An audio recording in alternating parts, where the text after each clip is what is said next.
Hello, everybody. Warm welcome to the second module of the Stroke Media and Advocacy Resource Training, S.M.A.R.T, organized by Stroke Alliance for Europe. It is a great pleasure to have you here with us.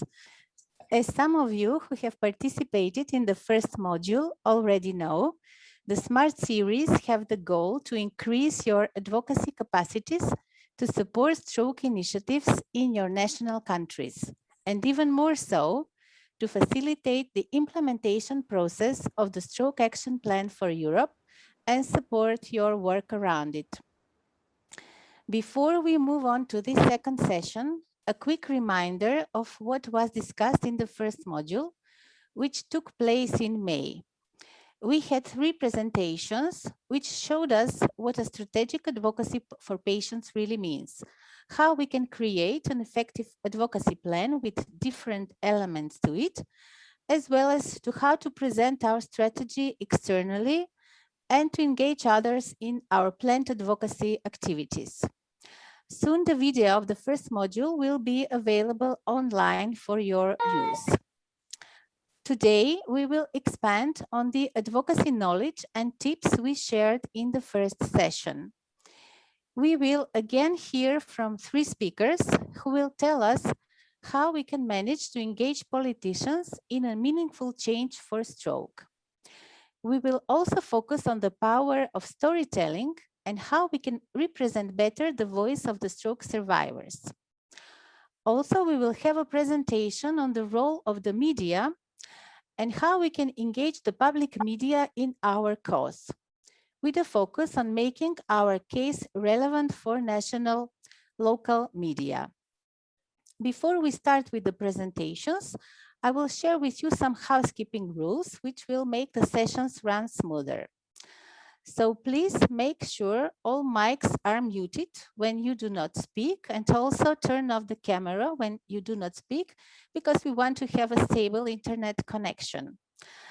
Also, it would be good to make sure you have logged in with your first and last name, because we want to see who you are, where do you come from, especially when you are using the chat. So please also be free to put all the questions that you have in the chat function, because after each presentation we will have a Q&A session and we will be happy to have a discussion with you on the topics that our speakers today will present. When I introduce your question, if you like, you might unmute yourself, and you also may use your camera if you are comfortable with it. And also please note that the training session is recorded and will be visible online at a later point. Now I would like to introduce to you our first speaker, Emma Cracknell. Emma is currently Vice President of Health and Care at Fleischmann Hillard Brussels. With 10 years of public affairs and communications experience, Emma specializes in the development and execution of EU public affairs strategies, including multi-market disease awareness campaigns. A significant part of Emma's role is focused on designing and delivering capability strengthening trainings to empower patients' representatives to have a voice in health policy. Today, Emma will be speaking about involving politicians in your advocacy actions. Emma, welcome. I give the word to you. Thank you very much indeed. Let me just share my screen.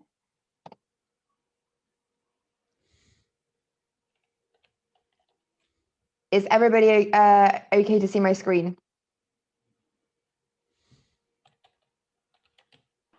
Yes. Okay, perfect. Thank you very much for having me back today. I'm really happy to see some familiar names from last time. Today, I'm going to talk to you, as Anita said, about the human side of politics, so about building those long-lasting relationships and contacts and ensuring that they can continue to support you on delivering your stroke action plans for Europe. I'm going to take you through some steps that I believe are how you engage policymakers and you turn these contacts and relationships into long-lasting relationships and ones that can continue to help you throughout your advocacy journey. And I'm going to take you through 6 specific steps. One is putting yourself in a policymaker's shoes. The second is being relevant. The third is having an ask. The fourth is knowing your access points. 5 is knowing your tactics. And 6, and should never be forgotten, is follow up. So first, I'd like to talk to you about putting yourself in a policymaker's shoes. Now, for me, this is the most important thing about communications in general. It's not just about speaking to policymakers, but I think it's about building any relationship with people, both in life. And I think you remember I said that in the presentation I made last time, that the basics about building relationships and building connections with people in real life can also be added and should also be added to your professional advocacy activities. And I think they're the most successful relationships from my perspective. But what does it mean, put yourself in the policymaker's shoes? It means understand where they're coming from before you even approach them. For me, there's 3 key things to understand when you're looking at policymakers. And one is that they have really busy agendas and short meeting slots. This is not to be underestimated when it comes to organizing meetings, but also preparing for meetings, making sure that when you're preparing for those conversations with policymakers, you're not preparing 10 pages of bullet points that you need to share, but instead you're highlighting the top 2-3 points that are critical for that conversation. I think it's also, again, important to remember the human aspect, that there's only so many things that a human being can remember at any one time. So make sure that you're conscious of their time, but also the amount of information that they're able to take in. The second is that any policymaker that you are engaging with is without a doubt also engaging on multiple legislative files, topics, priorities at any given time. And most of them aren't scientific experts or healthcare experts, and certainly not experts in stroke, even though some may have a personal experience with that. What does that mean? That means don't go into the meeting and be incredibly focused and detailed, and speak to the policymaker at a level that they won't understand, because then your message will be lost. Instead, go in thinking, okay, what is my policymaker's priorities? Make sure you've done your research, but also make sure that you're not going into so much detail that everything you say will be forgotten, and also kind of risk alienation of the policymaker. And I think the number 3 kind of priority here about making sure that you put yourself in a policymaker's shoes is remembering that their primary concern is government political priorities and their electorate. This is actually great news for health advocacy, because health impacts everybody. And that means in theory, and especially now because of COVID, every electorate, every member of the electorate should be concerned by health. But it's important to remember that your policymaker is going to be driven by their political priorities, and for those that are elected, how they look good to their constituents. And that's key, and we'll come to it later, because part of that development of a relationship with a policymaker can be about making that look good. So you'll see here that my key message is don't overcomplicate, and communicate your message in 10 minutes. And I think that's a good way to kind of communicate in line with what your policymaker is thinking. My second message is about being relevant. It's so important to be relevant. Again, think about those human relationships. If you pick up the phone to a friend, to a family member, and you start speaking to your friend or family member about a topic that they're not interested in, after a while, you're going to lose them. So be relevant with your conversation and tailor your messages to what policymakers really care about. And what I put on the screen right now is the thing that I really think that policymakers are incredibly focused on right now. And that's about economic recovery and investing in healthcare in Europe. The pandemic has been incredibly costly to the economy, draining healthcare resources completely, but also draining time and energy. So that kind of space that we have left to communicate in has really shrunk, even more so than before. And that's on top of the fact that you have so many competing demands in healthcare. I've put the statistics on the screen for you about the economic impact of stroke in Europe, and I think these are the most as relevant as you can possibly hope to be to a policymaker, is by bringing that cost of lack of treatment or non-treatment of stroke to the policymaker and saying to them, the total cost of stroke in 32 European countries in 2017 was 60 billion euros. At that moment, your policymaker should have automatically switched, and you have their attention. This is their priorities. It's what their electorate care about. It's what their political party cares about. It's what their boss cares about. It's how do we bring the economy back to life? And I think my big message for you here is, and something that I think you should be reflected in your conversations with policymakers, is if there is going to be a conversation on the sustainability of healthcare systems, then you need to be at the table. If stroke is this costly, then stroke is absolutely relevant to the political conversations, the political and the policy conversations that need to be happening at both a pan-European and a national level right now. And I think these statistics are incredibly powerful. And I was saying to your event organizers just last week that when I saw these statistics, it really knocked me back, and I really remembered them. And I think it will be the exact same when you communicate with policymakers.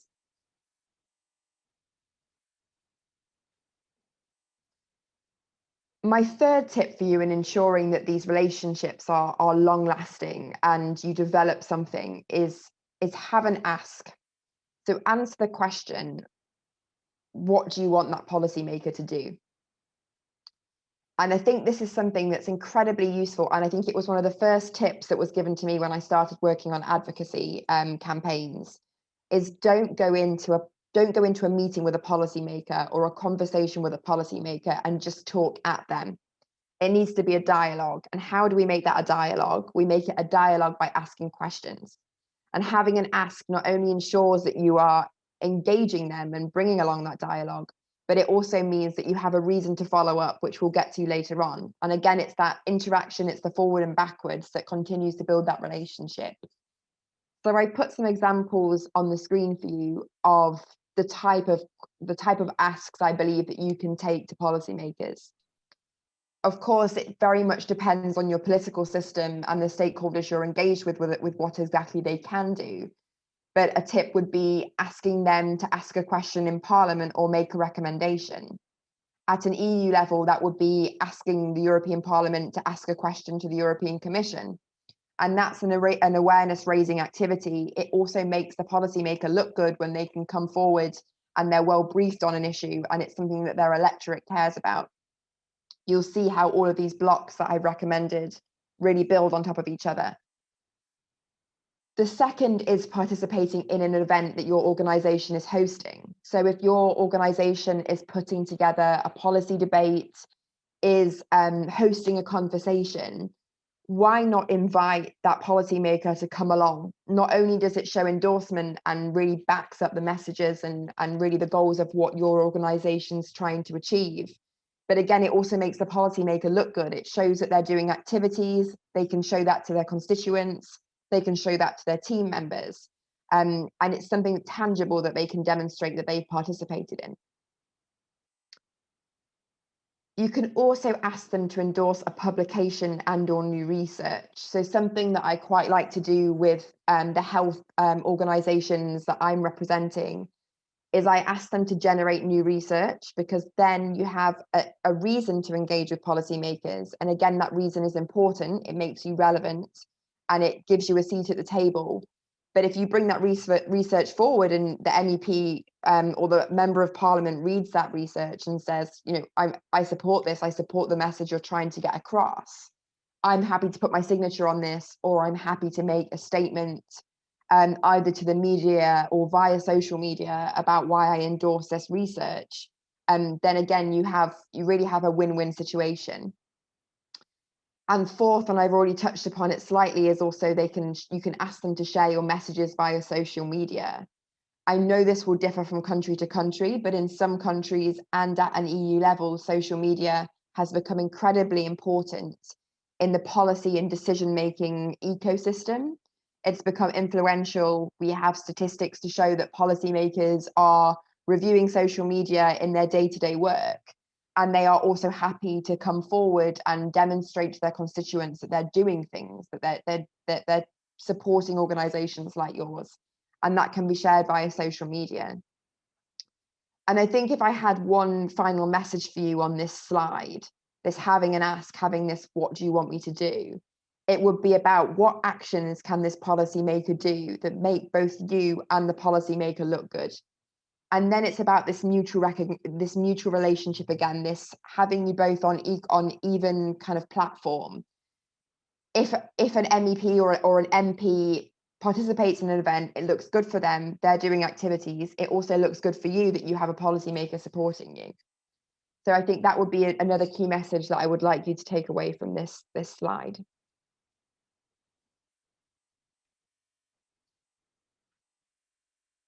My fourth point for you, and I think this is incredibly important, is also just the recognition that there are different access points across Europe.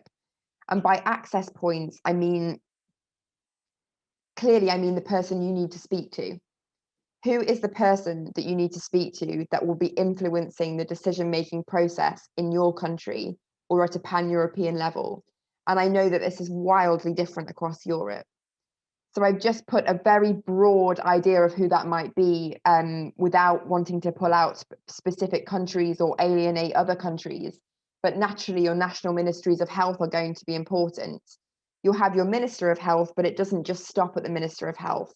You'll also have heads of unit. You'll have policy officers that lead on most relevant issues. And when I say connecting issues, I mean, you're not necessarily just thinking about stroke, but thinking about all the topics that stroke is connected to, whether that's chronic diseases, that's cardiovascular disease, it's broader sustainability of healthcare systems, it's how do we support our aging population and keep them healthy for as long as possible. So it's important whenever you're about to approach policymakers that you go through your own exercise of identification of who's going to be important in your country and within your political system.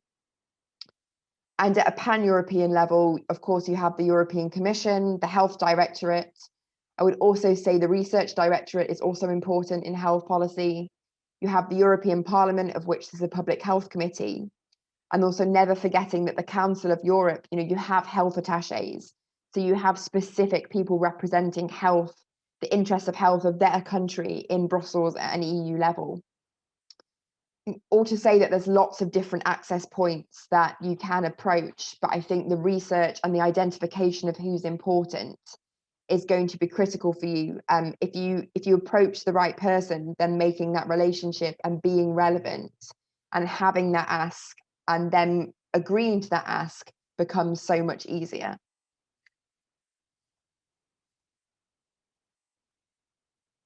My fifth tip for you would be about know your tactics. So what actions can you take to raise attention amongst policymakers? I've talked a lot about direct meetings. I think direct meetings are very important. I think that they should be supplemented with other activities. And that can be supporting them on parliamentary questions. It can be developing your own position paper and sending that to policymakers of relevance. It can be events. I've already touched on that slightly, but putting together roundtable discussions and inviting policymakers to participate. And it can also be campaigns. And I've seen some successful campaigns conducted where we have actually run public policy campaigns as part of an NGO or third-party organisation to specifically target policymakers. And I know that in the rest of the modules, you will have conversations about communicating and how to work with policymakers in that sense. But that's so did somebody have a question? But I'll open up to questions at the end anyway, but please actually do feel free to stop me at any point. And I think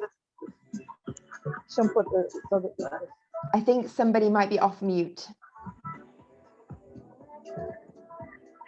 Maybe if everybody could check that they're on mute still. Perfect. I think the underlining thing here about knowing your tactics and which tactics are relevant, and also building on all these blocks together of what asks are relevant, what relationships are relevant, where do I access the policymakers, is about identifying your stroke champions. And that might not necessarily be somebody in the Ministry of Health. That might be somebody in a different unit who has a very strong understanding of stroke due to a close family member experiencing a stroke or a personal interest, or they might have worked on stroke in a previous role.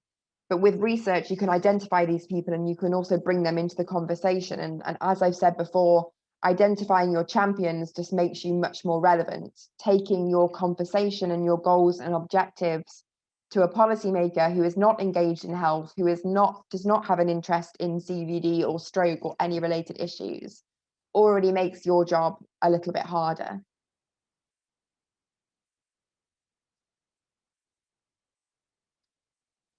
And finally, it's following up. How do you ensure that your relationships last?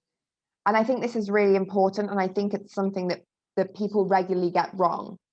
They schedule a meeting with a policymaker, they go for that meeting, the meeting goes well, hopefully the meeting goes well, and then they walk away and think, my job is done, I've had that conversation. Rarely is that one touch point enough to make change. Your policymaker might have 15 meetings a day with different organizations on different topics. So it's difficult to believe that one conversation and that one touch point will drive change. And that's why the follow-up and ensuring that relationship lasts is so important. And I've mentioned a few times this mutually beneficial concept, and that's about continuing to make sure that you can support the policymaker in their job as much as they can support you in yours. I would say that when you leave a meeting with a policymaker, share materials directly after the meeting. Whatever you've talked about in that meeting, whether it's the stroke action plan for Europe or beyond, send them a copy afterwards. You can schedule a follow-up meeting at a later date. I think in the meeting you can say, let's have a follow-up meeting in 6 months' time, and then stick to it and send that follow-up conversation. But the rules remain the same in a follow-up meeting. Try to have something new to say, or have an ask and remain relevant. If you keep doing these things over and over again, that relationship should just keep building.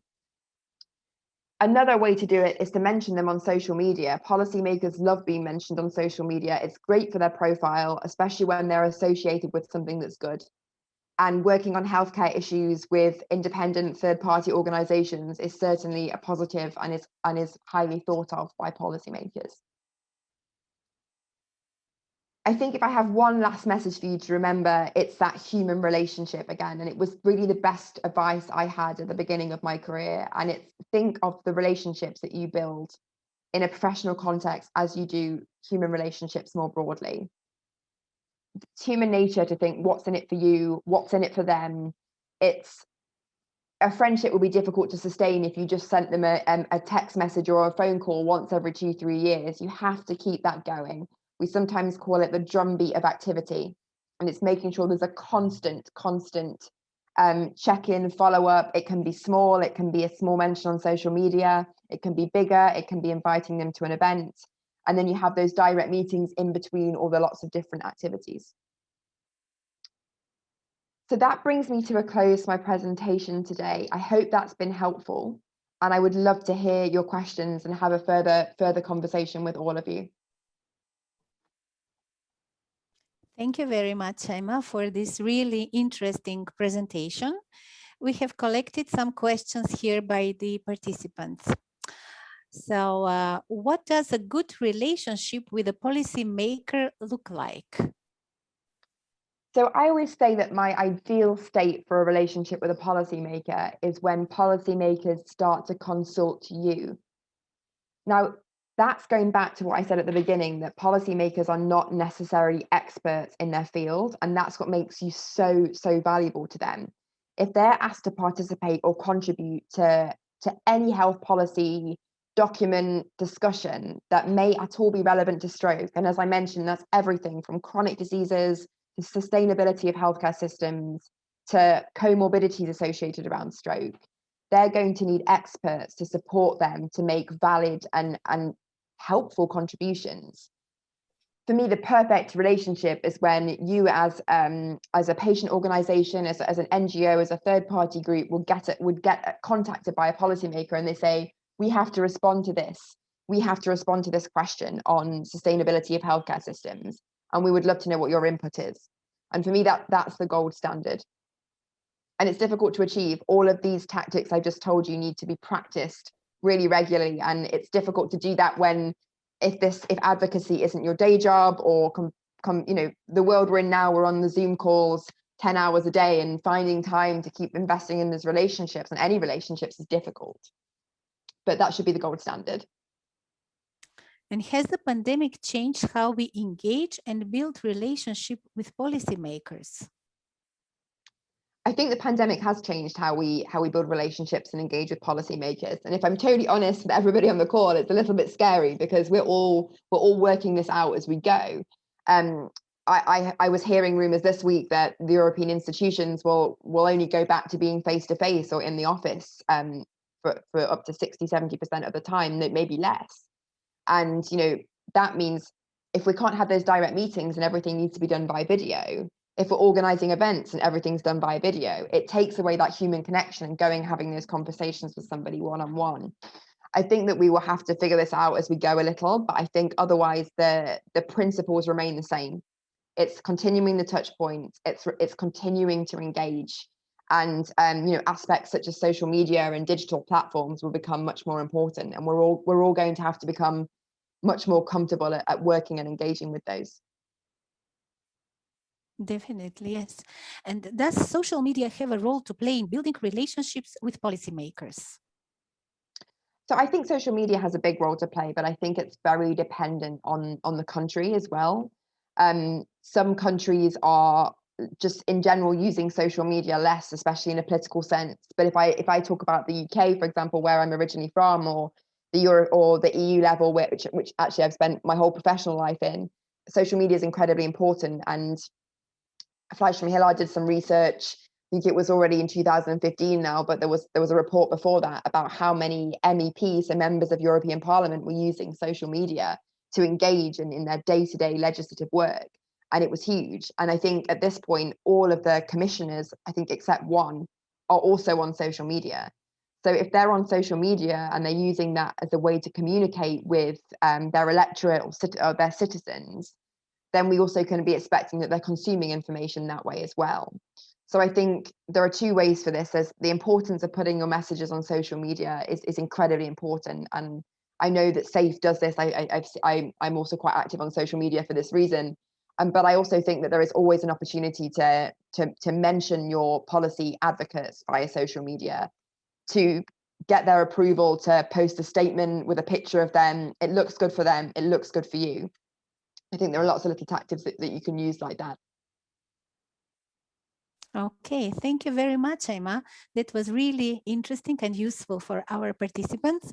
And now we move to our second speaker for the day.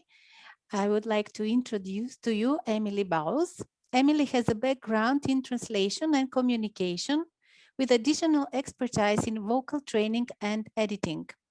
She currently works as an editor at the European Commission and is always thinking of ways to simplify the way we communicate and to make concepts accessible to all audiences. Before joining the European Commission, Emily used to work as the European Patients Forum Communication Officer and is a strong patient advocate still today. Emily will be speaking about empowering patients to share their story. Emily, I give the word to you. Got lost with too many screens. Thank you, Anita. Thanks very much. Here we go. Could somebody give me a quick yes, no, thumbs up? Yes, because I cannot see. yes. Thank you very much. Okay, excellent. Okay, so so in order to be, you heard about advocacy right now, but now we're going to focus more about the how and how we communicate. So first of all, if you do want to communicate a message or deliver your cause and really commit to advocacy, you should really think about who you are communicating to. So what is your audience? Is your target audience likely to understand you? Are we talking about politicians, or do you have to raise some sort of awareness before getting to politicians? Every audience has a specific type of language. So language is sort of what I would like you to think about in this session. Language, the language that you use, is the person going to understand what I mean exactly? Because one can deliver lots of facts without necessarily actually conveying the real message or really conveying what is this about. Is my message urgent enough? Do people understand that raising awareness on stroke or any kind of cause is really urgent and we need them to act now? Is the way I'm structuring my language going to make an impact? So thinking a little bit linguistically about how we communicate our messages is what I'm going to talk to you about today. To answer this, what makes a good story and why? And I will also bring patients into the picture. But first of all, I would like you to kindly write in the chat, when is the last time you told or heard a story? This can mean anything, any story. Also think about what makes you think, if you think if you think of story, is it necessarily something in a book? Is it something we hear?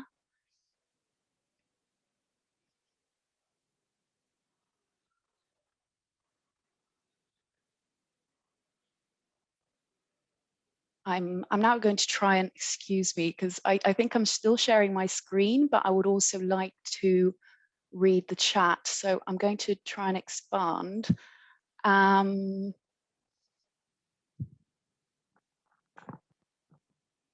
Yes, okay, all right, I'm reading. Yes, indeed, nieces and nephews. A story about your weekend. Indeed. So retelling and recounting and thinking about a memory and telling your friend, absolutely, that definitely counts as a story. Scrolling up a bit, your niece and your nephew, definitely, absolutely. Childhood stories, they're the ones that resonate the most with us. Absolutely. Let's look up a bit. Very interested. Indeed, yes, storytelling. Just have a few technical. So we're thinking stories, but in writing only or oral? As, of course, if we're talking to our colleagues and if we're talking to our friends, we will tell them spontaneously. And okay, so just thinking about recent stories, do you enjoy them? Do you not enjoy them? What makes you think it might be? What makes you think is a good story? I would like to actually kindly ask you if you would like to share your webcams on.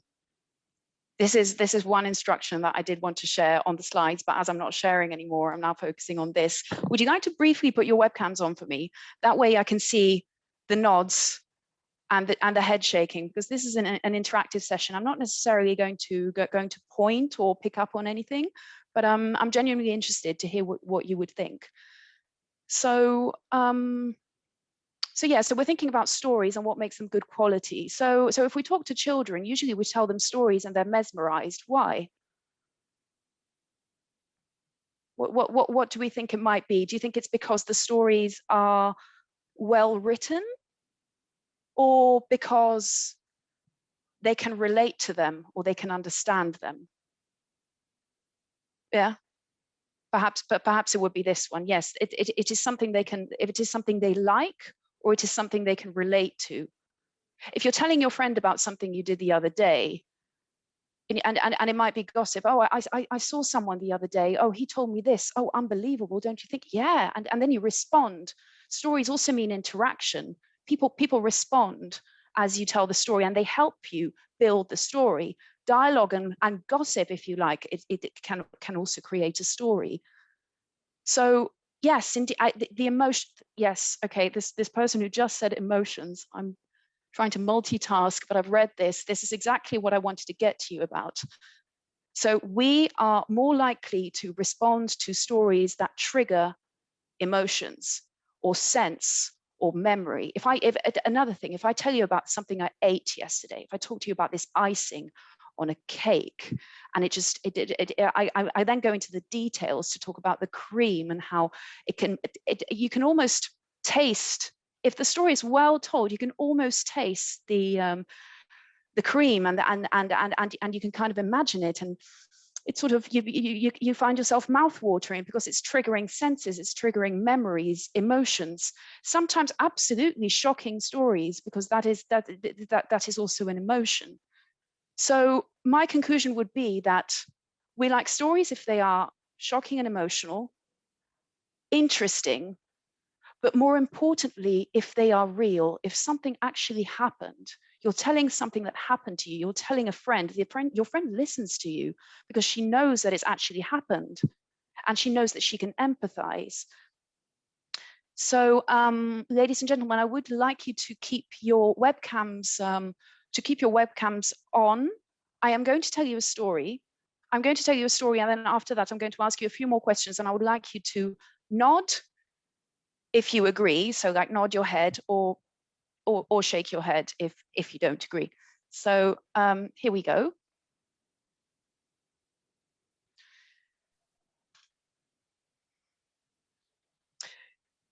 As soon as I opened my eyes that morning, I knew that it was coming. That was the day. I remember all sorts of thoughts going through my head. I remember thinking, what if I'm going to cry? They're going to take pity on me, or they're just going to think that I'm not strong enough to handle it. What is everyone going to think of me? What if I have to go on steroids again? My face is going to blow up like a beach ball. People are going to think I'm fat. They're going to say I'm fat. And then as I was remembering, I got that pain again, that grappling knot, and it was just getting tighter and tighter in my belly as I ran to the bathroom. I then mentally answered my own thoughts. This is why you're taking steroids. You're not well. But nevertheless, I was taking steroids, and yet I kept relapsing. So it still didn't make sense in my head. I remember that morning I went to school, but I could not concentrate because of this upcoming appointment in the afternoon. I remember how uncomfortable that test had been the previous time, so I definitely wasn't looking forward to it again. That time I ended up with a high fever and I had to miss Eduardo's party. Everyone went to that party. I was really gutted about that. Still, that afternoon after school, I was there again in the waiting room with my mother, sitting on a very grotty, uncomfortable grey chair in the hospital. And then there was the visit. My biggest nightmare was that my classmates were going to find out. During the appointment, after I went through the symptoms, the doctor started to talk about diets, and he began to list several lifestyle and dietary changes. Oh, so many changes. I'm talking no more lactose. I'm talking no more gluten. For me, at that moment in time, it seemed like the end of the world, like beyond anything I could imagine. I couldn't even imagine a social situation in which I'd be the only one not joining in. But at the same time, I didn't want to tell my friends about it. I mean, surely they would not want to hear about my symptoms and such an unpleasant situation. Nobody wants to talk about that at our age. So that was a bit grey day for me. I remember my mother saying, "It seems bad now, but it's going to be okay. Food is not that important. I go on diets all the time." And you know what? She was right. It just took me a few years to figure that out. Ladies and gentlemen, that is the end of my story. I'm now going to look at your expressions because I would like you to tell me if you enjoyed it. Did you enjoy it? Yes or no? Oh, okay. You can also use the thumbs up sign, as some of you, as one person has done on Zoom, to show your approval. Indeed, yes. And did you think it was interesting? Yes or no? Yeah. Okay. Excellent. Did you think it was a real story? Did you think it was a true story? Come on, yes or no? You're right. it was a real story. I was very poorly about 15 years ago, and this is actually the retelling of several memories, because I do remember going through those diets and then relapsing again, because at the time chronic conditions were very stigmatized and not really spoken of in public, especially the ones that involved, you know, less pleasant situations such as you know, diets. And I also mentioned the bathroom as well, but we grow up, we realize different things, and so that's why I felt comfortable sharing with you today. Even though I'm not a stroke survivor, it is a different condition. However, I think it got your attention because I have seen you nodding, and it's a real story, and you can just sort of tell that it's a real story. I am now hoping that there are no more incidents. I think now I can share it. Somebody said it was emotional. It was moving. Okay, I'll admit that I tweaked the memory a little bit to fit the story time, because we don't have a lot of time. The story could have been much longer, but I did tighten it, and I did think about this as well. So it was emotional because you agreed and you thought I was a patient and that I've already gone through it, because maybe this is something that we all relate to, because as Emma said, health does bind us all together somehow, whether it is a pandemic, but also more on an emotional, personal level, because we've all had a family member or a loved one who's been in hospital at some point. We've all been patients ourselves at some point. We've all been through we've all been through something that has connected us to health in some way. So indeed, I just might present this now. I might need to, oh, excuse me. I thought I was better at this. I'm going to share my screen again. Okay. Perfect. And this will be the mode.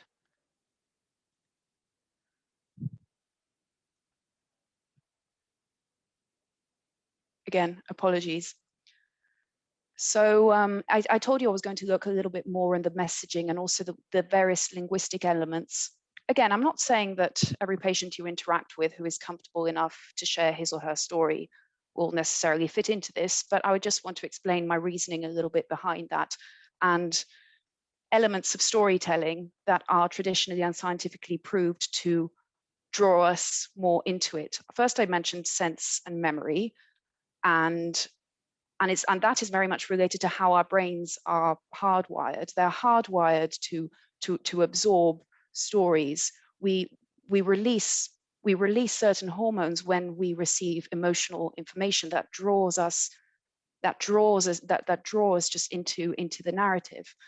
I used hyperbole. An example of that is, as you can see in the slides, beyond anything you could ever imagine. I used markers of intensity. Oh, so many changes, so much exclamations. Markers of interactional remembering. And again, what I was saying before about dialogue and interaction and talking, the story sounded quite natural because I sometimes corrected myself and I was thinking out loud.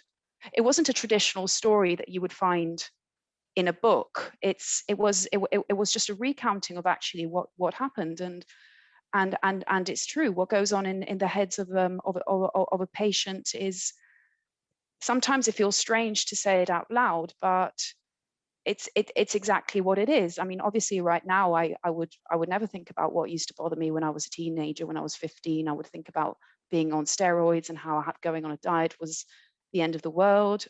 These things change, but again, it proves them somehow, especially if you have to tell your story and share it. So yes, repetition also draws people into the narrative. I'm talking no more lactose, I'm talking no more gluten, I'm talking this. Direct speech, again, retelling my thoughts. I remember thinking, what if I'm going to cry? You know, thoughts. And then imagery and detail. There I was sitting on an uncomfortable and grotty little grey chair. I still remember that chair. This I did not make up. I just remember the waiting rooms and what they look like. So the more we add detail, the better, or the more the patient.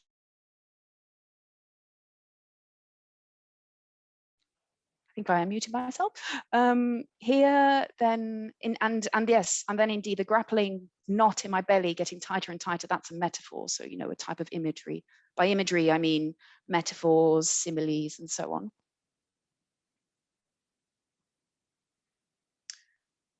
I'm talking no more lactose, I'm talking no more gluten, what if I'm going to cry, and all of this. Yeah, everything I just said. Credible, interesting, and somebody said emotional and moving. The moving is what's the plus here. So what is it exactly about these stories that draws us in? If patients are telling their own story, it makes us believe them more. Right now, I could have tried to get in touch with a stroke survivor, but I prefer to tell mine because it felt like I was delivering an even more real message because it's personal, and you could also tell that it was personal. Also, patients are the only ones who actually know how it feels, and this is something that, as much as our loved ones and family members and doctors who know the symptoms and the scientific implications better than we do, this is something no one, unless you've actually been through it, will ever understand. Stroke survivors, for instance, losing the power of speech or developing some sort of an impediment, mentally, but also physically, it's much more difficult to empathize as much as we listen to them and as much as we keep reading about it. And yeah, for this reason, we are more likely to empathize and relate to this because, like I said, we've all had family members in hospitals, and we've all had to go through it in one way or another. So actually, it's very simple if you do want to use stories and emotions to convey your meaning in a political situation or at an awareness event or whatever. I have firsthand experience that this may actually drive policymakers to make more change. It attracts attention. Again, people are very busy, as Emma was talking about busy agendas, but imagine at a live event, you see a patient and you hear this gripping story, or you see patients perform. But I'm going to talk a little bit more about this later because this is one of the most interesting points, I feel, which I hope will be more useful for you too. So I want to try and get a bit more specific about this. So think about specific examples of stroke survivors.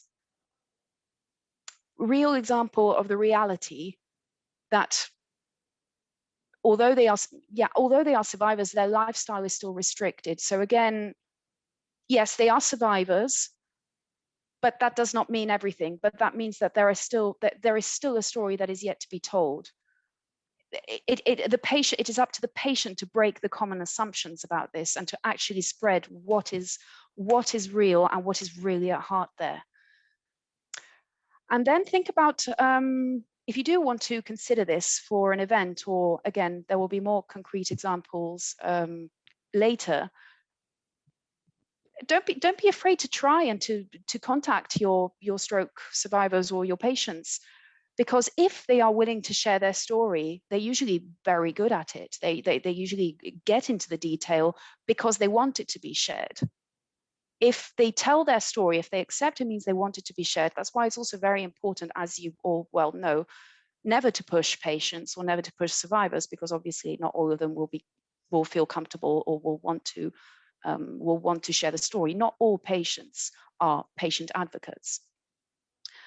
And finally, this is another thing, and this is also going to link to the point about theatre that I mentioned earlier. Telling stories when in a vulnerable situation proves to be mentally and physically therapeutic. It's empowering, and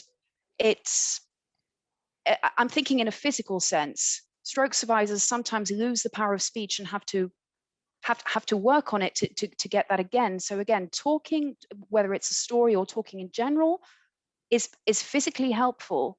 But this is only in some cases. Generally, sharing and talking your own stories is a form of mental therapy. It's a form of it's a way of letting it out in a way. So there is a double benefit to that. Now let's get concretely into the how, and how can you actually use what I'm telling you, because you obviously come from very different backgrounds and different countries. So there are lots of options, really. The first most obvious one is orally. For example, you could literally invite your stroke survivors to an event raising stroke awareness. Now, this is something I'm quite familiar with because I used to work for the European Patients Forum, of which SAFE is actually a member, and EPF represents lots of different organizations. So they, just checking if I have enough time, but I'll just go through this quickly. This is the example I wanted to talk about. So at EPF, we had a very big congress, and EPF has a youth group. The European Patients Forum, indeed, this youth group is comprised of 10 patients. They all represent different chronic conditions, and they gathered for this event. And they wanted to share their stories. And I did a little bit of theatre on the side, so I suggested, why didn't they act them out? They could write their own scripts. It can be based on their own experiences. For example, one of them was a wheelchair user. He had a neuromuscular deficiency, and he said he once got discriminated and he wasn't allowed on the bus because the bus was not equipped for wheelchair users. So that is exactly what we enacted, and that gave the negative, but then we also enacted the positive because we showed how it should have done. And the patients found it great. I actually talked to them about it later, and they said they found it very interesting to play themselves, but also to play the bad guys. So in the case of the wheelchair user, the bus driver, and all of that, because it just made them remember about how crushed they felt at the time before becoming patient advocates, of course. Another example is events, perhaps, classes or demonstrations. I see some of you are neurosurgeons, nurses, professors. Invite some of the survivors to one of your classes or one of your demonstrations.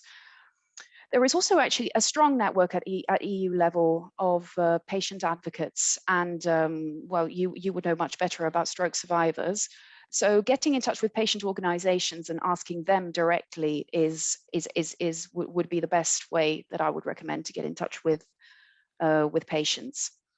And in writing, I would very much recommend patient review to make sure that it is written in lay language and in patient language. So before submitting, if you have a scientific paper or a petition, have it reviewed by a patient.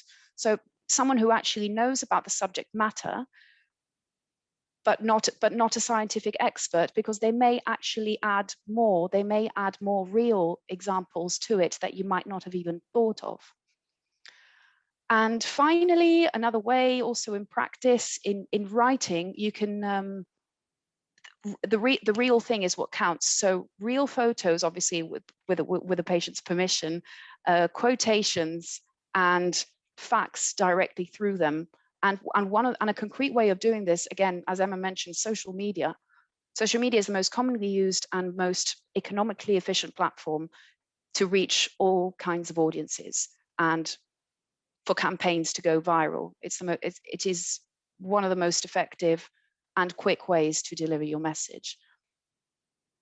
And finally, I have one practical example of a post, let's say a Facebook post.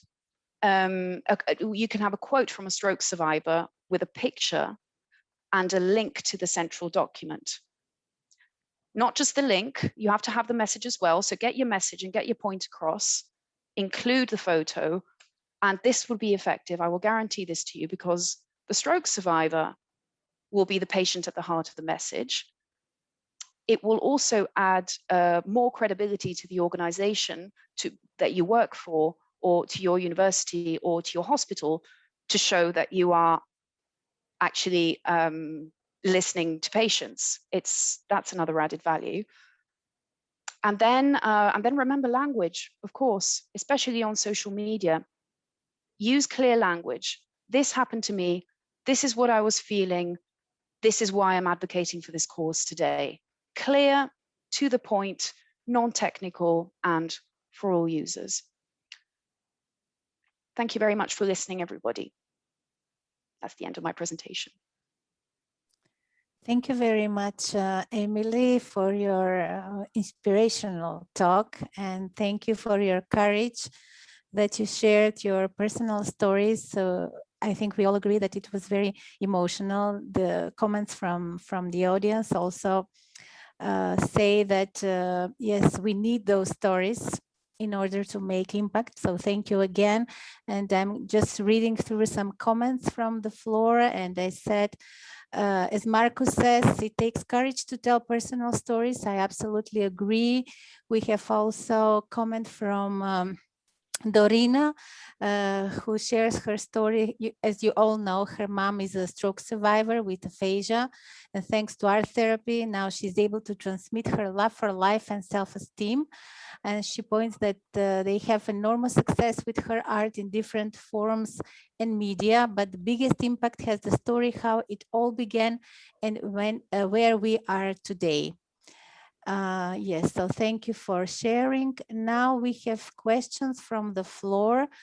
Has anyone, actually it's from the SAFE team, but you can share your experience, the audience, if you have any experience with stroke patient storytelling. And we have comment from Marcus. In his experience, stroke survivors sometimes can get very nervous when they are not used to publicly speaking or have, for instance, aphasia. So giving them a hand and support, be there for them as a backup, can do the trick. Yes, I absolutely agree.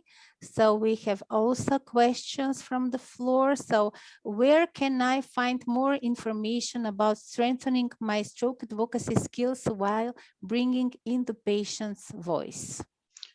Right, well, I was actually going to quote some of your own resources, because the soft tool that SAFE has implemented is actually a collection of wider resources and modules that you can follow. So I was going to share the link to that in the chat, and that will definitely give you more specific information. And with regard to the support and to the public speaking, I just wanted to say something about that. I completely agree, and that's why I said that it very much depends on the patient. Not everybody might feel comfortable doing it or not, and if they are, but they're maybe a little bit hesitant because they're a little shy, they should be given clear questions, and they should be. It would be up to the person hosting the patient, especially if they don't know how to share the story, to start with very basic questions, maybe, and actually the more you touch on feelings and what they were thinking, or during the first time of recovery, what are your thoughts, or like on a day-to-day basis, what do you think about? Again, keeping it very simple, because indeed, one can feel under pressure. If you have to tell a whole story, you might think, oh dear, where do I start? There are just so many things, like mentally, but also there's the symptoms, there's what I feel, there's what the doctors tell me. So reassuring them that it's very that it's personal, but also just speaking their thoughts out is the most effective solution. So that should also make them feel better and less pressured. But that's those are just my thoughts. This is very subjective, and it depends on the person, I would say. Yes, we have a link to this S.M.A.R.T tool in the chat. So the ones who are not familiar with the S.M.A.R.T, you are all welcome to go to this link and make most of it, use it for your needs. We have another question. How can I bring this to national level? Well, I mean, this would very much depend on this depends on the event. In Brussels, there are a lot of awareness raising events because of the advocacy and the links with the EU bubble and with the influencers and with the policymakers. So at national level would very much depend on what your profession is. As I said, it could be a hospital, it could be a demonstration. If there are any lecturers in the room, it could be your classroom. It can be an external event. It could be if you have the equipment for podcasts and would like to do a little bit more about that, that is another way of interviewing the patient and bringing out the stories. Again, it depends on the resources you have. It depends where you're from. However, if there are any specific requests with regard to this, or if you have your own example and you would like me to give more specific information, feel free to write it in the chat, and I will try and tailor it to your needs. Okay, so thank you very much, Emily. And now it is time to take a little break. So you can refill your coffee or grab a tea and make sure to be back at 16:25 CET for the last presentation in this session. Hello again. It is now time to introduce to you our last speaker for today. It is Chris Macy, who is a board member of Stroke Alliance for Europe, and we work together in SAFE and the implementation of the Stroke Action Plan for Europe. Chris is the director of advocacy at the Irish Heart Foundation. He worked as a journalist on Ireland's biggest daily and Sunday newspapers for 15 years and served as a special advisor to the Irish government in the departments of the Taoiseach and Foreign Affairs. He was also head of communications for one of Europe's biggest disability service providers, is the chairman of Ireland's Volunteer Stroke Scheme, and the former chairman of the Neurological Alliance of Ireland. Chris will be speaking today about ways of engaging the media in our stroke advocacy. Chris, I give the word to you.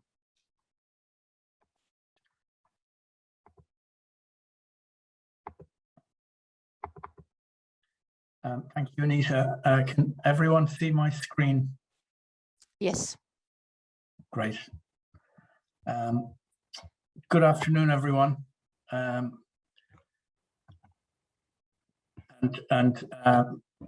thanks very much. I've been told to speak slowly, and to be perfectly honest, I don't know if I'm capable of that. So if I do speak too quickly, please someone tell me, and I'll try my best again to slow down. As Anita has said, I've worked as a national newspaper journalist, a special advisor in different government departments, and a head of communications in a big disability organization. So I've seen how the media works and what you can get out of it from every side. And I base what I say today on that experience. And I suppose just at the outset, I just want to make a couple of comments that I think are important.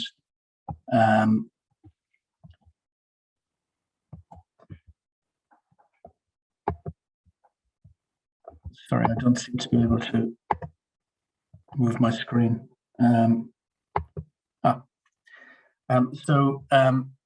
Media coverage isn't the most vital element of achieving policy change, not by a long shot. Persuading decision makers is, but media is important to the process. It's really a means to an end. So I'm not going to address the broader campaign planning that you need to undertake around the Stroke Action Plan for Europe, which I'm going to call SAPE, by the way. I think some people call it SAPE, but I'm going to call it SAPE today, or the general campaigning that people do, just sort of media campaigning, media engagement element. So I think a lot of organizations tend to see all of this as as an end in itself, at getting media coverage, get the name out there and everything, and look after itself. Many take a similar approach to advocacy and lobbying. The goal, is to get a seat on a policy body, or to have a meeting with the minister, or make a submission to a government consultation, when actually the real goal is improving the lives of the people you exist to serve, and that often gets forgotten. So really, you have to be strategic, and if you're not taking a long-term approach, you're wasting your time in terms of moving your advocacy through the media. You won't achieve any policy breakthrough with one press release or a single meeting. And talking once to a journalist or to a decision maker about SAPE isn't likely to have that much effect. But it helps build your case for change. So achieving change is a process, and usually a long, drawn out and frustrating one, regardless of the strength of your cause. So you have to build long-term relationships with journalists and editors, just like Emma was saying about building relationships with politicians earlier. To maintain relationships with journalists, you need to develop an ability to identify stories for them. You have to be persistent, but not annoying. If you ring too often and without a good story, trust me, they will avoid you. So what are the main reasons for the use of media for advocacy? I suppose there's three main ones: to raise awareness in key groups, build lobbying power, and challenge the status quo. All of these combine to amplify your message and your cause. So the more media coverage any issue receives, the more likely it is to be of concern to the public, and that can build pressure on politicians. Media also gets the attention of specific decision makers and opinion leaders, and can influence them, politicians, senior civil servants, and various influencers in traditional and social media. So in terms of building lobbying power, remember to use publicity and media appearances to tell people how they can join your campaign, and promote all of these activities on social media. I've always found that getting media coverage is a great help in building coalitions, and coalitions are vital to any advocacy campaign. It gives payback by increasing the profile of organizations that are supporting you. It binds everyone together through common activity and agreed messaging, and it brings senior people together at photo calls, sometimes even with a decision maker. And the picture I have there is a coalition of health and children's groups that I put together in Ireland to help the Minister for Health, who's holding the cigarette box there, to make Ireland the first country in the world to introduce plain packaging legislation for cigarettes. And because of helping the minister on that, I was able to build a relationship with him that meant I could talk to him about stroke issues and get progress in terms of policy on those, and it ended up being quite important to what we achieved. So the media can also help us to challenge inaction or decisions that prevent us or that prevent improvement of stroke services. Our role as advocates is of a critical friend to decision makers in departments of health and health authorities generally. We're on the same side, but we have to call out inaction on behalf of stroke patients and stroke survivors. But we also have to be careful that when you criticize the people whose support you rely on, you may be causing yourself some problems. So almost 500 years ago, John Knox, who's pictured there, who's one of the founders of the Presbyterian Church, said you can't antagonize and influence at the same time. And a saying like that just would not have survived that long unless it was true. However, having said that, when you're not influencing, when you're not getting your message across to policymakers, sometimes you have no choice but to antagonize just to get in the door, get your foot in the door so you can start making your arguments.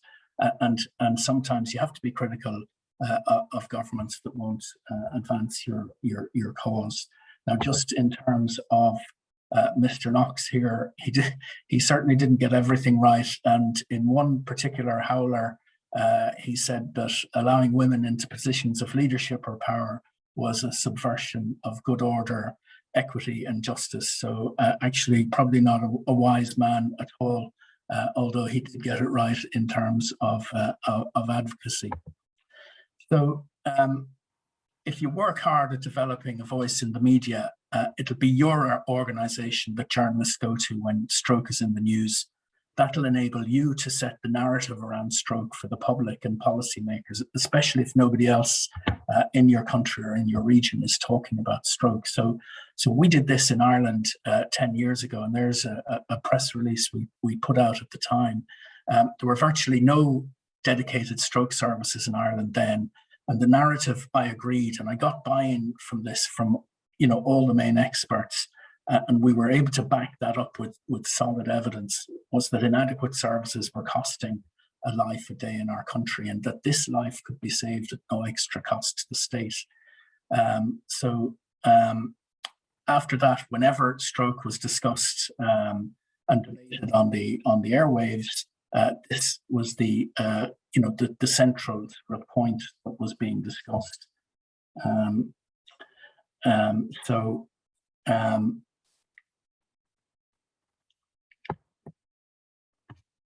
So because I suppose things have improved as a result of that, our narrative has now changed so that what we're now saying is, because our acute services are so much better, that we're putting huge resources and expertise into saving stroke patients' lives in our stroke units, but we're squandering their recoveries by failing to provide proper rehabilitation and support services after discharge. So again, this very message was repeated back to me by our Minister for Health, who hasn't actually done anything about it yet, but has certainly understands the problem. And that's a really important start to make, that your message, the central core of what you're trying to achieve, is understood.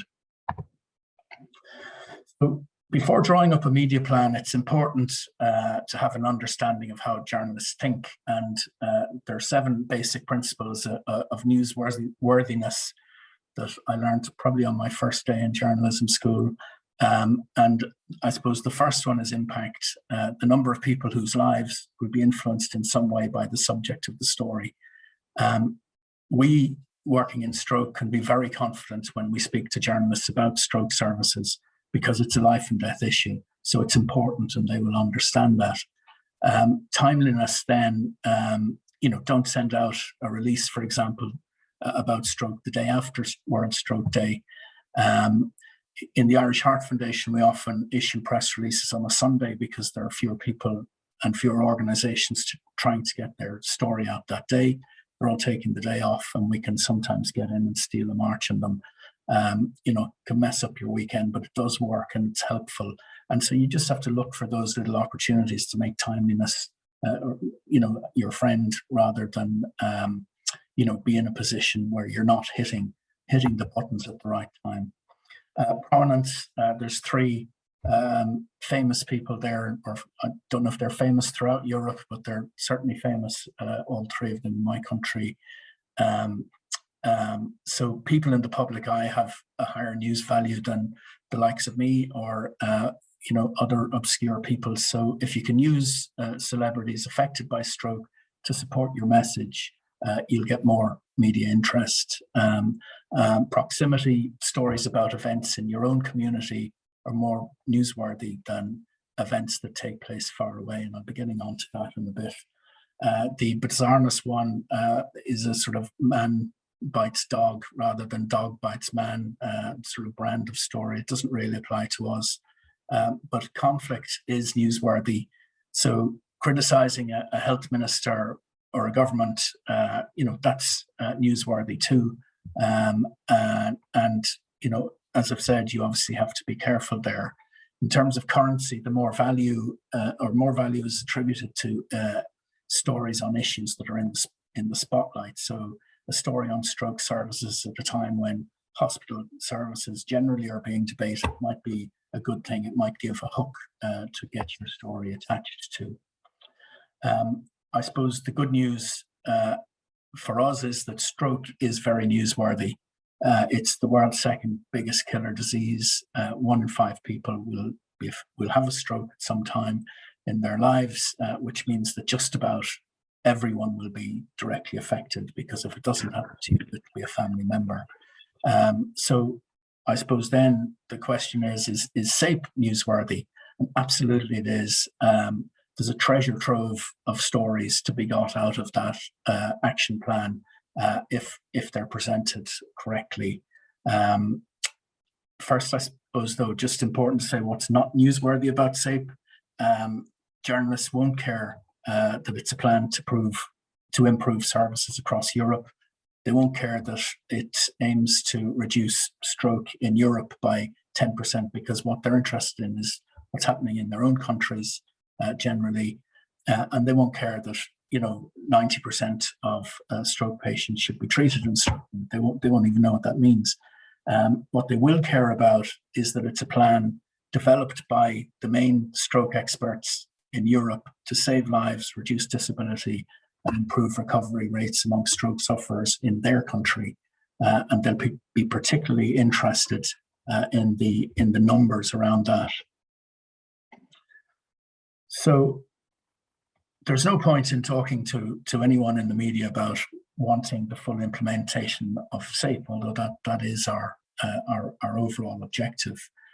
You need to break off, I think, the most newsworthy elements of the plan and package them up for the media. So let's just look at the first 2 targets of SAPE. Number 1, to reduce the number of strokes in Europe by 10% by 2030. So where's the story in that in say in my country?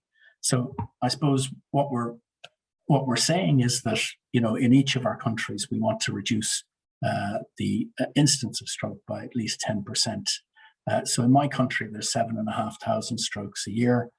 Reducing that by 10% would bring that down to 6,750. Now, the safe burden of stroke research says that stroke in Ireland is going to increase to 12,000 by 2030 on the current trajectory. So my story is that if a plan developed for my country by many of the best international stroke experts is implemented, it'll almost half the number of strokes predicted in Ireland in 10 years' time. That's a really good story. That's a story the media will be interested in, and it's actually a really positive story as well.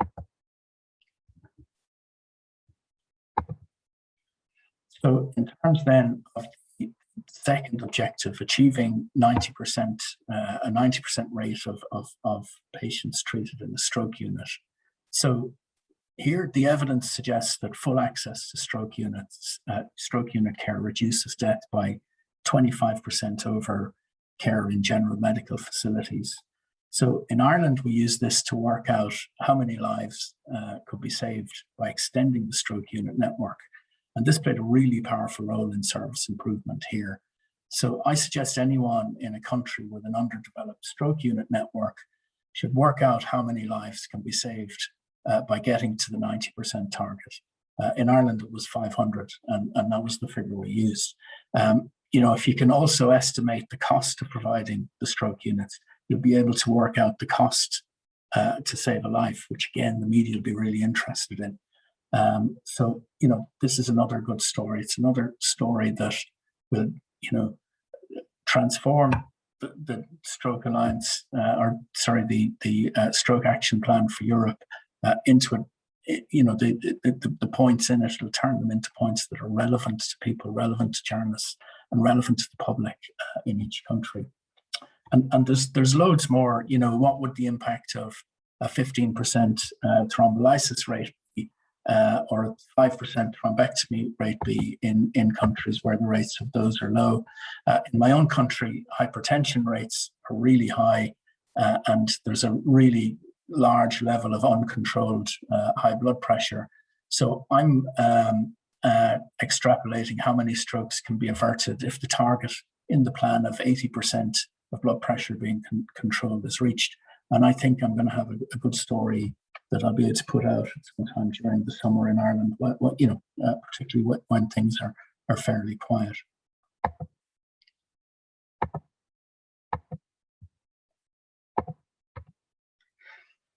So these are news angles, and they should always be used in conjunction with a stroke survivor story. Now, that's something that we all know, and Emily spoke very well about the power of those stories earlier. So if people hear that 500 lives are being lost unnecessarily each year because simple improvements in stroke services haven't been made, they'll probably be concerned. But to really care, they need to see the human face of stroke. Then they can make the emotional connection to all those people who would be sitting down this evening for dinner with their families if the money to create stroke units had been spent. The action plan provides a hook for journalists to talk to stroke survivors, both those who have had proper access, and haven't had proper access to rehabilitation and support services. What difference would access to the standards sought in SAPE make to an ordinary survivor? For example, these stories can be media gold. The man in the picture is a good friend of mine called Jerry Carmody, who did a great service to the development of early supported discharge in Ireland by going on the media to say that he couldn't open his front door before his 6 weeks of ESD. And after it, he cycled around. Within 6 weeks, he was cycling around the biggest park in Europe. That really landed with people. That really caught people's imagination, and it made people see, policymakers as well as in the public, it made people see the need and the human benefit of extending our early supported discharges throughout Ireland. Obviously, every country is at a different stage of development in terms of stroke services. So all of you will have different priorities when you address what impact implementing the plan will have in your country. So there's no one-size-fits-all approach in developing a media plan, but I suppose I just have some important principles here. So in terms of objectives and goals, you need an overall campaign plan. Emma talked about that earlier on. Well, certainly in terms of the lobbying aspects, and your media plan should also be in line with that wider plan. When you deal with media, you need a very clear view of what you want to achieve. There's two questions that you will always be asked, and that is, what is the problem and what is the solution? So our solution is implementation of SAPE, obviously, but to make this resonate, as I say, with journalists, we need something a bit punchier than that. And that may be, again, depending on what the situation is in your country. It may be that improved services to save X number of lives, reduction in permanent severe disability of Y number, and then access for Z% of people to services that will maximize their recovery. Part of your advocacy plan, you need to map who the decision makers are and who they listen to. So, prime ministers or ministers for health or directors of healthcare services might make the decisions, but they're all influenced by lots of different people, special advisors, senior civil servants, other politicians who they're close to, and very often members of their own family. I think that's true probably in every country. The Melania and Ivanka Trump are good examples of people who wielded really considerable power within the Trump administration. So some people call this, because you don't always get to talk to the minister or the prime minister. People call this the policy iceberg. Sometimes you have to go a little bit beneath the surface to get the influence that you're looking for. You also need to carry out media mapping, and part of this is understanding what media decision makers and those influencers I mentioned are consuming. So in Ireland, if you're on our main breakfast radio program, the evening TV news, and the broadsheet paper, the Irish Times, which is not, by a long way not the biggest selling paper. But if you're in those on the same day, you'll hit everyone worth targeting. You'll probably hit them 3 times, because that's the media they're looking at. This mapping includes identifying the main journalists and editors covering the health sector who will be responsible for stories on stroke, who in the broader media has a track record of covering stroke, and who might have a connection because of a family member having had a stroke or be a stroke survivor themselves. And certainly in our media, there's quite a few prominent people who are stroke survivors. Work out then the key messages that you need to repeat in all media engagement. You have to answer the following questions. What's the problem? Why does it matter? What is the action that needs to be taken? When does this action need to be taken by, and what needs to be done? You need a briefing document for politicians, but you also need the same for media as well, to give them a clear sight of what the issues are. So, you know, a very short document with key statistics and data on the, you know, on the issue. Like for us, it'll be, you know, how many strokes in the country, you know, how many deaths from stroke, how many people in, you know, discharged directly into nursing homes, that sort of thing. Some easy to understand background information, infographic, they always work well because it gives people a sense of an issue at a glance, rather than having to read lots of text on that. Strong call to action, and then obviously contact information.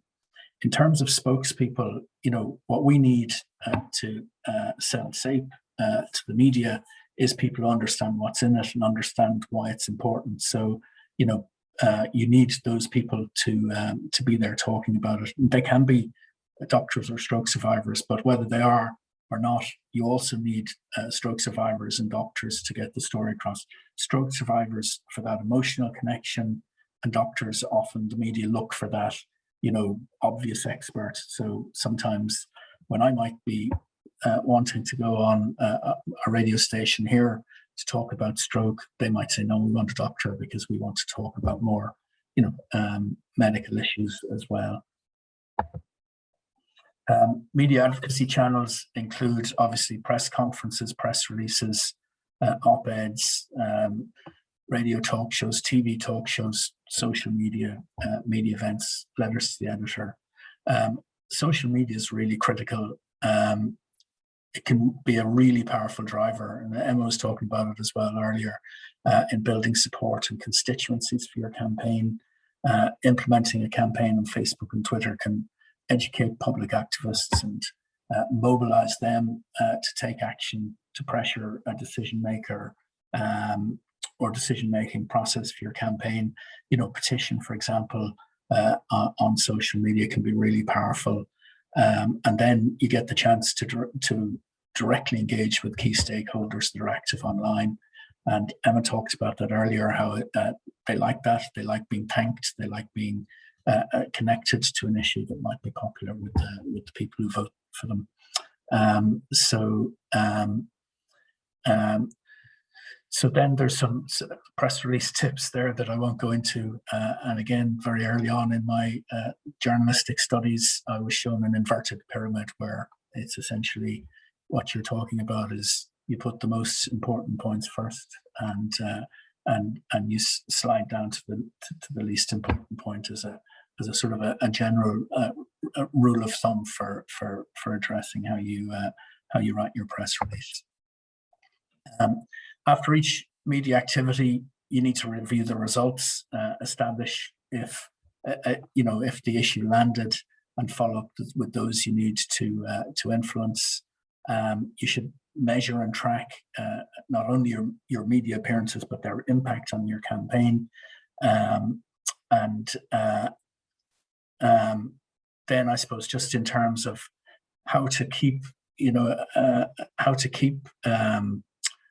relationships with journalists over time, that really comes down to the stories you can generate for them, because they're not just going to want you bringing up for a chat.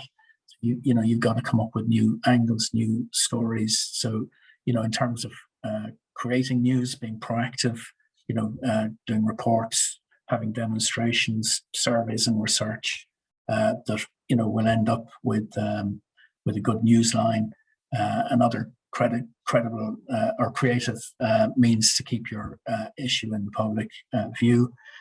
React to breaking news. So if you're monitoring what's happening, virtually every day there are news stories related to social and health issues that you may be able to piggyback on. For example, in Ireland, 15% of the population smokes, but 40% of people who have stroke smoke. So that gives us the opportunity from a stroke perspective to comment on smoking when, smoking rates are in the news and when, various actions are being taken by government or not being taken by government, as the case may be. Then you need to continue to target opinion makers, meetings with editors, communicating with social media influencers, letters to the editor, op-eds and that sort of thing. And then you also need to use the opportunities for your broader campaign.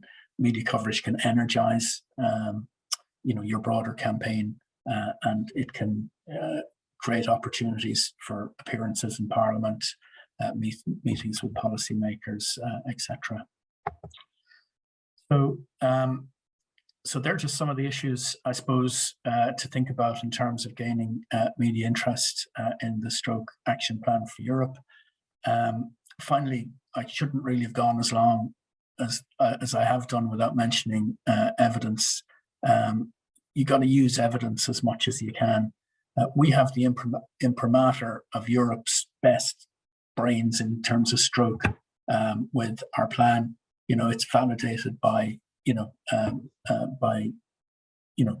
all the experts, but local evidence, particularly in terms of impact and cost benefit of service development, can really make your case irresistible. So always try and put that evidence alongside, when you're meeting policymakers, when you're meeting journalists, you've got the evidence there at your fingertips so that they know instantly that your case is credible. So that's it for me. Thanks very much for listening, and I will be very happy to answer any questions that anyone might have. Thank you very much, Chris, for your great presentation, which is extremely useful, especially in the context of implementing SAP or SAPE, as you said, in national countries. We have a question from Arlene to you. Do you think we could work with you to come up with some news stories related to SAPE targets that we could share with SAFE members and those involved in the SAPE implementation in their countries? Absolutely, yeah. I think, as I say, it's the information is there. It's just how do we present it to journalists, and if we pull out those figures, they'll obviously be different in every country. Every country is at a different stage of development, but we can do that. If we have that information, we can almost probably create a sort of a press release template for a couple of different stories that will definitely appeal to the journalists in different countries. Thank you. We have another question from Marcus. How to compete best with cancer or heart diseases, as these diseases are always top on the agenda? Any tips? Well, in my opinion, you shouldn't try and compete with cancer because you're not going to win. Having said that, there's acres and acres of media space in terms of newspapers. There's hours and hours of opportunities on radio. Television news can be harder to get into, but the opportunities are there as well. And no media wants to cover the same issue all the time or the same organization all the time. So stroke is big. It's big, and people understand that. They don't until they're told about it and until it's explained to them. But once you sit down with a journalist and explain what the issues are, it's a big story, and they see it that way. So our space is there. we don't have to worry about, you know, to be honest, it's probably what will keep us out of the media more is what the crime story of the day might be, you know, the day you want to put your press release out or whatever. You know, news is news. There's huge amounts of it, but there's huge, you know, there's huge opportunities to get your story out if your story is a good one. And as I say, we have a good story to tell, you know, in terms of what the media would see as you know, as a good story. And it's back to that newsworthiness piece and, you know, what we're talking about, you know, stroke services, stroke supports, the impact on real people's lives in large, large numbers. So that's something the media is interested in. And what are the most important things to remember in trying to get the media interested in S.A.P.? You know, like the first thing, as I say, is that, you know, I think we all have to be confident about approaching media with this story because it's an important story. In every country in Europe, stroke services are below where they need to be. In every country in Europe, stroke is not the priority that the world's second biggest killer disease should be. You know, and there's various reasons for that. And that aren't valid and just need to be explained. I mean, you know, we just have to be very confident about going out and talking about it. So, you know, all we need to do then is, you know, to succeed is if we can make sure that the information we're giving people is very clear, very easy to understand, and puts the story at its highest point. So in other words, that the angle you take and the language you use is as strong as it can possibly be, whilst also being completely accurate. You know, and then if journalists understand the issues, they'll want to cover this because the impact of implementing this plan in every country will be significant, no matter how far along the sort of the journey to good services we are. Thank you, Chris. That was really very informative and useful. And as you can see, it is now 5 o'clock Central European time. So we have come to an end of this session. Before we go, I would like to ask all the participants now to switch on their cameras because we would like to take a photo of the participants. And I would like also to close this event by thanking everyone involved, speakers, SAFE, and of course, you, the participants. And a word of thank you also to our sponsors, Amgen, Bayer, Boehringer Ingelheim, and BMS Pfizer. You will have the presentations and recordings available to you for further use.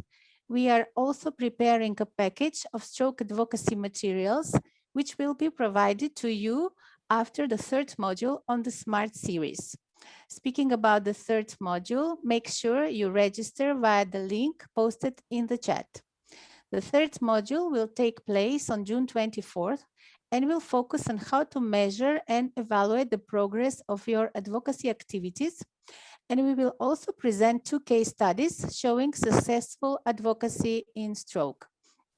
I'm delighted to see that we are all working together to advance our capacities for advocating for stroke survivors and bringing stroke on the agenda in our national countries.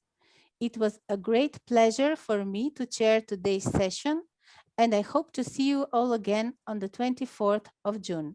Thank you all and bye-bye.